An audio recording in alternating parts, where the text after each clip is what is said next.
High கோட்லாக் இன்னைக்கு global variable பற்றி பார்க்க போகிறோம்.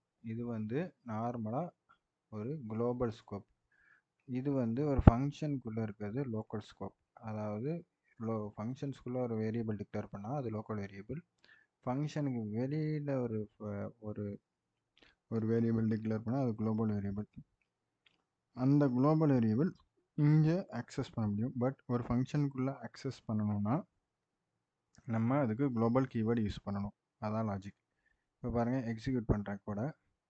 inside the function test scope என்ன இருக்குது? I am a local variable, I am a global variable accessed using global keyword. அடுத்து outside the function I am a global variable. இப்போ பார்த்தீங்கன்னா இந்த global keyword எடுத்துடுறேன். எடுத்துட்டா பாருங்கள் உங்களுக்கு எரர் காட்டும். பாருங்கள், global variable accessed using global keyword வரல. அதுக்கு தான் undefined variable global variable வருது. ஸோ ஒரு ஃபங்க்ஷனுக்குள்ளே வெளியில் இருக்கிற குளோபல் ஸ்கோப்பில் இருக்கிற வேரியபிளை யூஸ் பண்ணணும்னா அதோட வேல்யூஸும் யூஸ் பண்ணோம் குளோபல் அப்படின்னு நம்ம டிக்ளேர் பண்ணோம். இதுக்கு பேர் தான் லோக்கல் ஸ்கோப், குளோபல் ஸ்கோப்புன்னு சொல்லுவாங்க. இப்போ பாருங்கள் வந்துடுச்சு.